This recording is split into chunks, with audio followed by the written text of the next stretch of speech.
Eu espero que vocês estejam muito bem e que Deus abençoe o dia de vocês também com essa palavra, também com esse estudo, com esse devocional, que vai trazer mais 3 capítulos, do livro de Crônicas. Hoje a gente vai estudar do capítulo 17 até o 19. A gente vai ver algumas coisinhas que aconteceram e são marcantes no ministério de Davi, que são marcantes para o povo, e entender que Deus está assim com eles em todo o tempo. Já no capítulo 17, a gente vê ali que a continuação da história de quando Davi traz a arca de volta para Israel, ele estabelece uma festa, uma comemoração. No capítulo 16, a gente terminou o último vídeo falando sobre a face de Davi, um salmodiador, um cara que cantava e dava glória a Deus por tudo que vivia, um cara que trazia essa esperança, que trazia, mesmo ali nos seus momentos de dor, trazia uma resposta ou criava um cenário para que o Senhor fosse exaltado, independente de qual fosse o tempo que ele vivesse. E já abrindo um parênteses, a gente sabe que a vida de Davi foi muito mais de lutas, de mais dificuldades e de sofrimento do que de colher louros pela posição que ele ocupava, Então, o capítulo 16 termina trazendo ali Davi como um homem que fazia da sua dor um momento de alegria, que transformava a sua dor em palavras de rendição e tudo mais. Já no capítulo 17, Esdras aqui vai repetir o que está escrito lá em 2 Samuel, no capítulo 7. Naquela ocasião, Davi ele conversava com o profeta Natã sobre uma indignação que foi gerada ali no coração dele. Eu costumo dizer que quando o nosso coração se enche de uma indignação, quando nós estamos indignados com algo, aquilo deve produzir um fruto. Então, se eu estou indignado pela injustiça, ou pela indiferença social, ou pela fome, pela pobreza, por todas essas coisas, o que eu tenho feito a respeito? Será que eu tenho contribuído de alguma forma? Se eu estou indignado com a falta de aprendizado, ou a falta de ensinamento, ou qualquer coisa que seja, eu não sei quais são as suas indignações, o que você tem feito a respeito? Davi ele fica indignado por estar morando em um palácio, por estar morando em uma estrutura, por ter uma estrutura o cercando, e ele vê que o Senhor ali, a arca está numa tenda simples. De uma certa forma, ele coloca, ele dá um passo para trás, ele começa ali a observar a vida de uma outra forma. Ele olha e fala, poxa, quem sou eu para morar nesse palácio enquanto o Senhor está numa tenda? Ele é grande, ele é poderoso, ele deve ser honrado, ele sim deve colher exaltação, adoração, não eu. Eu sou um cara qualquer, eu sou um homem falho, eu sou um homem que sim, tenho executado, vivido grandes coisas, feito boas coisas por esse povo, no meio desse povo também, mas eu não sou digno de receber glória. Não enquanto eu vejo o Senhor, que deveria ser glorificado, morando numa tenda. Então é interessante, essa motivação surge no coração dele. Ele chama ali o profeta Natã e ele coloca isso diante de Deus. Então essa motivação surge depois que ele percebeu que ele morava num lugar muito bom e que Deus estava em uma tenda. E o Senhor ele fala com Natã.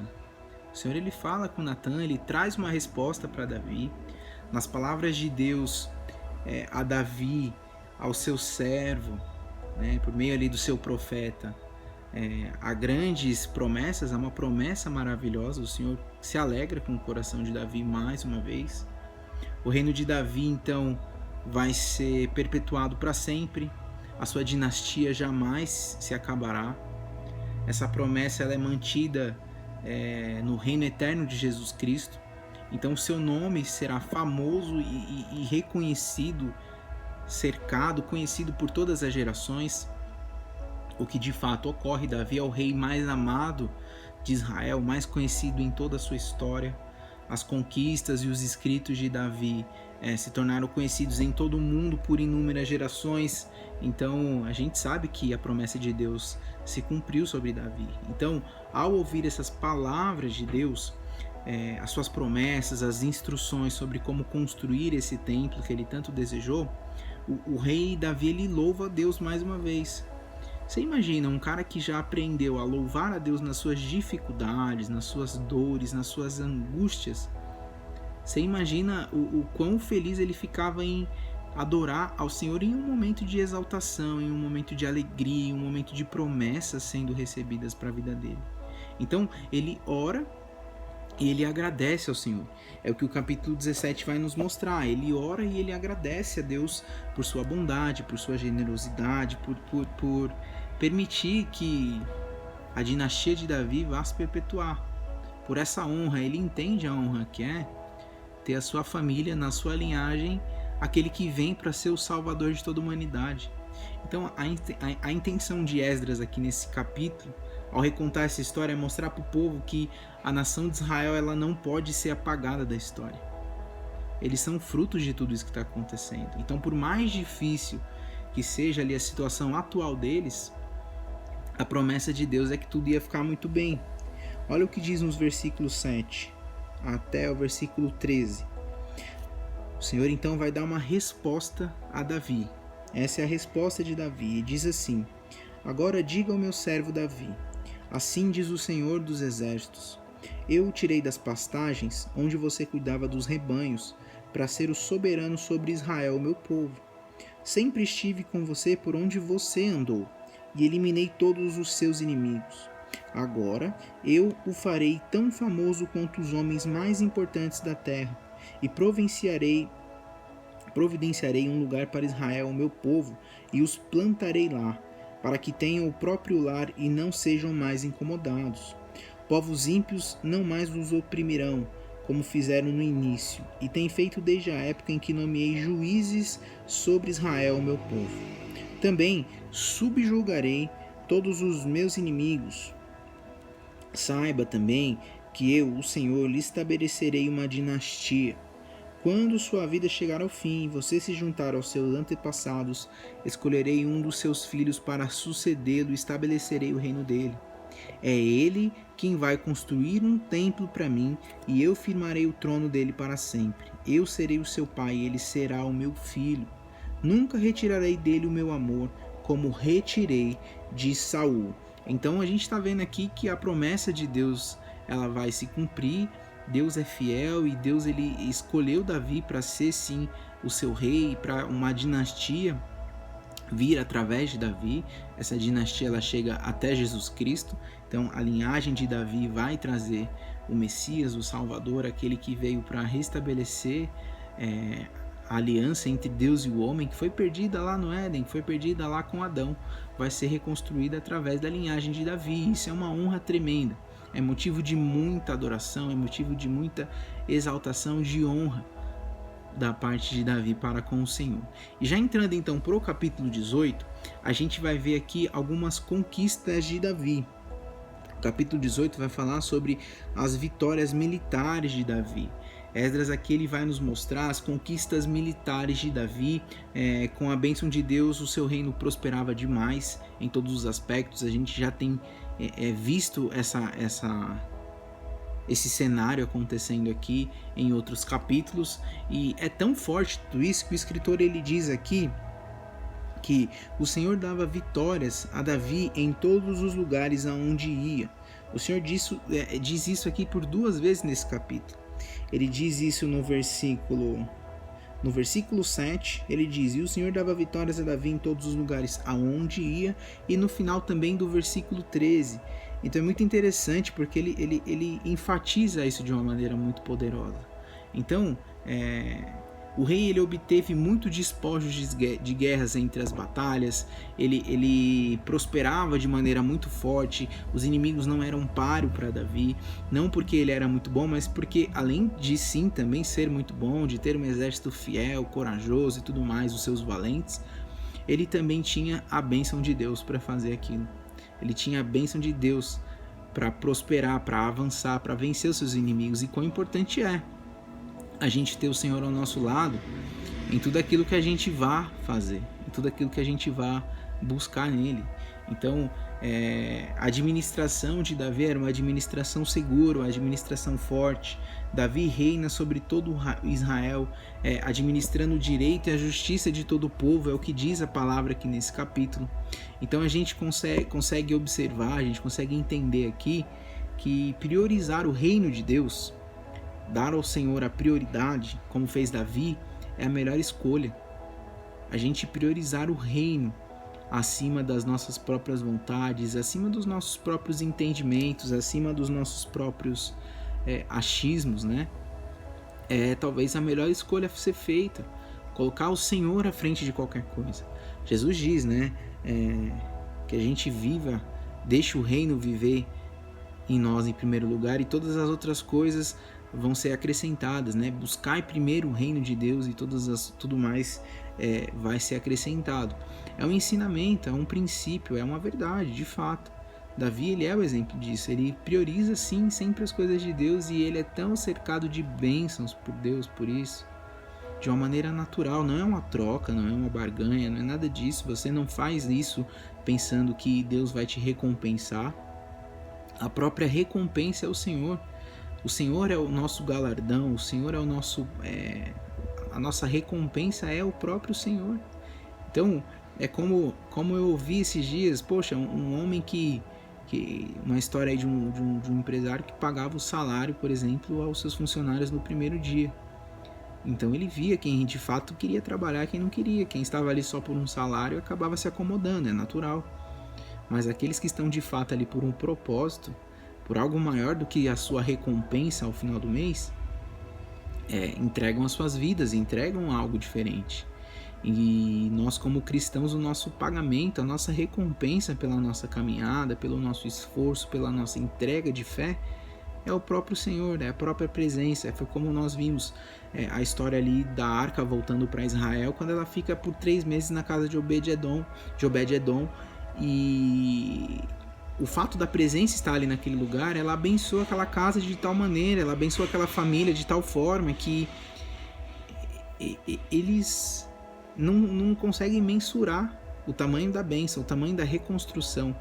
Você consegue imaginar o que possa ter sido essa bênção na casa daquela família que hospedou a arca ali da aliança por 3 meses? Você imagina a bênção que é ter o Senhor nas nossas vidas. Então, de fato, em todas as atitudes de Davi, isso fica muito claro. Ele prioriza o Senhor, ele prioriza o reino. Até mesmo quando ele cometia erros, a sua primeira atitude era de arrependimento. Muitas pessoas falam, mas ele não é perfeito. De fato não é, ninguém é, só Jesus. Eu não sou, você também não vai ser. E não é isso que Deus espera de nós. Deus não espera perfeição, Deus espera que a gente se entregue, que a gente venha se santificar, que a gente venha entregar as nossas vidas para Ele. Não de uma maneira religiosa, poxa, eu vou me santificar de maneira religiosa. Não é nada disso. É um compromisso, é uma verdade, é de fato se entregar por amor. E esse amor que transforma, esse amor que faz a gente ir além, esse amor que faz a gente voar.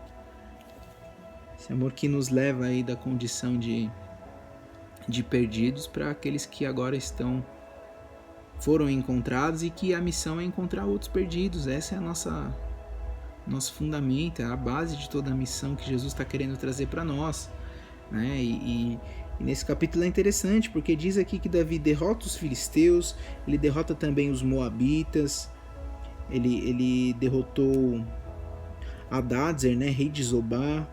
Então ele vai descrevendo muitas vitórias aqui de Davi, e ele termina o capítulo dizendo: o Senhor dava vitórias a Davi em todos os lugares onde ia. E eu creio que esse DNA vencedor, esse DNA daquele que prospera, esse DNA daquele que avança, daquele que não retrocede, esse DNA de vitória mesmo, seja o objetivo que todos nós queremos ter, né? Todos nós queremos sim ser vencedores, todos nós queremos ser aqueles que prosperam, né? Aqueles que alcançam êxito naquilo que faz. E o último capítulo de hoje, Crônicas 19, ele vai tratar... Só um parênteses aqui antes disso. O finalzinho do capítulo 18, ele vai falar um pouquinho dos oficiais de Davi. Eu acho que é interessante mensurar aqui, porque é uma forma de honrar esses homens também. É uma forma de honrar a equipe que tinha ali com Davi. Nos últimos vídeos eu disse que ninguém faz nada sozinho, e de fato eu creio nisso. Então, tudo que a gente faz, há pessoas que estão por trás, até mesmo um propósito de devocionais, assim, pessoas que vêm e dão um suporte de oração, de nos animar em dias difíceis e, poxa, vamos lá, existe um propósito, o Senhor está conosco, né, e tudo mais, enfim, os propósitos que há na sua vida, isso fica até um aprendizado quando Deus te chama para algo, ou até mesmo coisas naturais que não sejam do Senhor. Não faça nada sozinho, busque uma rede de apoio, busque pessoas que vão acreditar no seu sonho, vão acreditar nesse agir, nessas atividades que precisam ser desenvolvidas, e busque pessoas que vão sim te alavancar nisso, que vão te impactar, que vão te ajudar, que vão te aconselhar quando for preciso, que vão te encorajar quando for preciso, que vão te permitir avançar e cumprir o nosso propósito. No final do capítulo aqui, ele fala dos oficiais, diz aqui do 14 até o 17. Davi reina sobre todo Israel, administrando o direito e a justiça a todo o seu povo. Joabe era o comandante do exército, Josafá era o arquivista real, Zadok e Aimeleque, filho de Abiatar, eram sacerdotes, Saúza era secretário, Benaia comandava ali os queretitas e os peletitas, e ele diz também que os filhos do rei Davi eram os seus principais oficiais. Então ele honra aqui esses homens, trazendo menção de quem eles eram e do que eles faziam.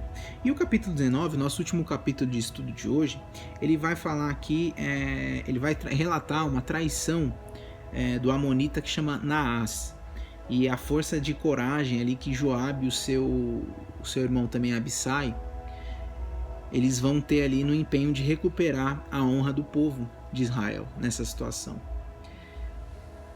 Olha o que acontece. Diz a palavra aqui no capítulo 19. Algum tempo depois, então, Naás, rei dos amonitas, morreu e seu filho foi o seu sucessor. Davi pensou, serei bondoso com Hanum, filho de Naás, porque seu pai foi bondoso comigo.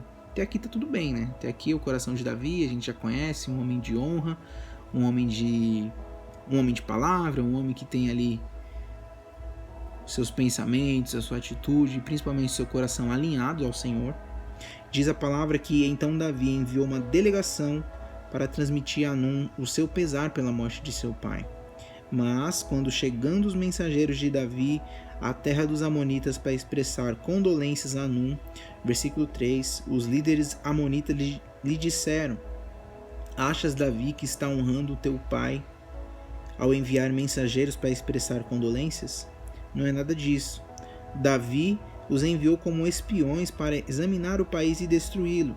Então Hanum prendeu os mensageiros a Davi, raspou-lhes a barba, cortou metade de suas roupas até as nádegas e mandou embora.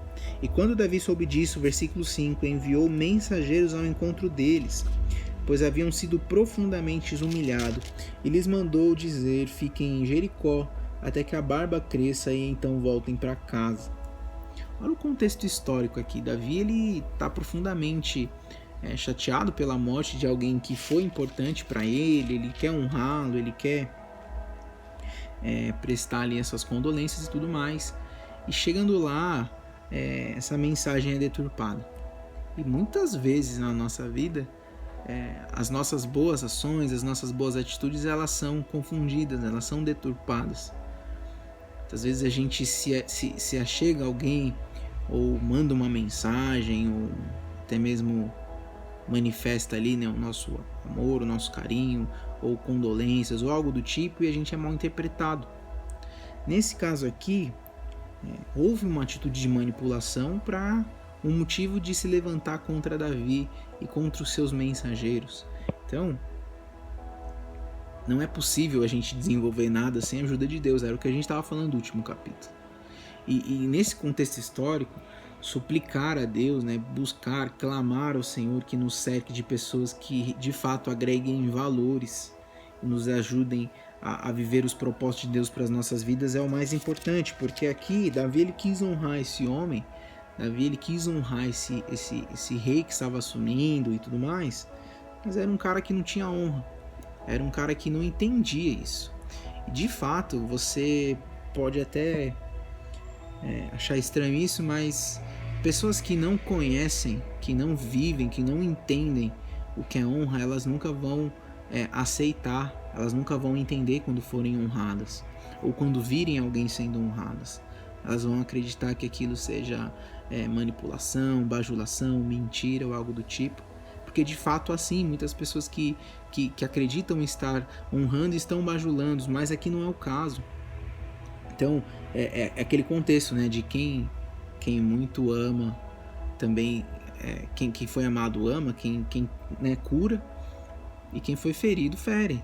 Então não tem jeito, é o contexto aqui. A gente precisa ser maduro ao entender quem está chegando ao nosso lado, de quem a gente está cercando, de quem a gente está dando espaço em nossas vidas, porque o contexto da palavra aqui vai dizer que Davi ele fica muito magoado com tudo isso, e ao saber disso, Davi ordena, versículo 8, que Joabe marchasse com todo o exército.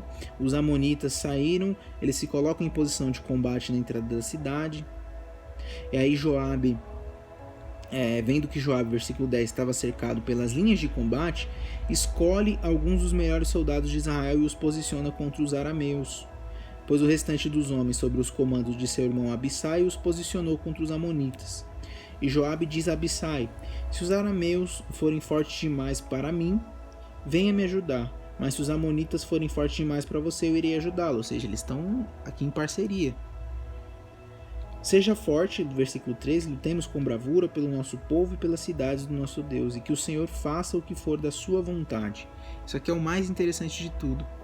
Independente de qual for o cenário, que o Senhor faça aquilo que é a vontade dele. Não é o que eu quero, não é o que a gente espera. É claro que a gente quer vencer, mas se for da vontade de Deus que a gente perca, que seja a vontade dele. Eu vou perder nesse contexto, não vou dizer feliz, porque ninguém perde feliz, mas na certeza de que foi feita a vontade de Deus, e que por mais que doa naquele momento, a gente vai entender o propósito. E é interessante esse coração desse homem, porque diz a palavra aqui que Joabe e os seus soldados avançam contra os arameus. Quando os amonitas viram que os arameus estavam fugindo de Joabe e também fugiram de seu irmão Abissai, eles entram na cidade, e assim Joabe volta para Jerusalém. Ao perceberem tudo isso, enviaram mensageiros que viviam ali do outro lado do rio Eufrates, e o comandante do exército de Hadazer veio à frente deles. E informando disso, versículo 17, Davi reúne todo Israel e atravessa o Jordão contra eles. E eles formam muitas linhas de combate, ou seja, eles intensificam o ataque. Mas, começando o combate, eles fugiram diante de Israel, e Davi matou 7.000 dos seus condutores de carro de guerra e 40.000 dos seus soldados de infantaria. Também matou Sofaque, o comandante do exército deles. E quando os vassalos, ou seja, os homens ali de Hadazer, viram que tinham sido derrotados por Israel, versículo 19, fizeram a paz com Davi e se sujeitaram a ele, e os arameus não quiseram mais ajudar os amonitas. Ou seja, começaram uma guerra sem motivo, criaram um problema, não foram capazes de resolver, fugiram humilhados, tentaram ali humilhar os soldados de Davi, mas ele tinha honra e ele foi atrás de honrar esses homens, defendendo a honra de Israel. Então, a gente viu aqui que Deus sim, ele é fiel demais, e que as bênçãos de Deus, as promessas de Deus vão muito além do que aquilo que a gente de fato espera. Deus ele nos faz vencedor, e ele nos ensina a caminhar em aliança, em caminhar com pessoas que vão nos ajudar a chegar no propósito, no êxito, né, do propósito que Deus tem colocado para as nossas vidas. E principalmente que quando a gente tem honra, a gente honra, e a gente defende sim a honra que Deus tem colocado em nossas vidas. Esse é o contexto do nosso devocional de hoje. Nos cercar de pessoas que vão nos potencializar e nos ajudar a cumprir com excelência os nossos propósitos. Que a gente também seja esse tipo de pessoa, isso é muito importante dizer, porque não é só buscar ajuda, mas é também ser ajudador daqueles que estão à nossa volta, e viver a nossa vida com honra, com lealdade, saber quem são as pessoas que nos cercam, saber entender a diferença de honra e bajulação, não manipular o que as pessoas têm nos entregado, saber ser grato, saber receber né? O amor, saber receber os cuidados, saber receber bênçãos de outra pessoa, não ser orgulhosos e de fato saber colocarmos aí diante do Senhor o nosso coração para honrá-los. Amém? Esse foi o resumo do nosso estudo de hoje, 3 capítulos aí da palavra. Espero que tenha abençoado a vida de vocês, que tenha trazido uma boa reflexão, que tenha sido sim um alimento espiritual para a vida de vocês para esse dia. Te peço que me ajude a alcançar outras vidas, compartilhando esse vídeo aí nos seus grupos, nas suas redes, para que outras pessoas também possam ter acesso a essa palavra e possam também ser alimentadas. Amém? Me ajude com essa missão de alcançar outras vidas. Em nome de Jesus, eu abençoo o dia de vocês. Vocês fiquem na paz e com o amor de Cristo.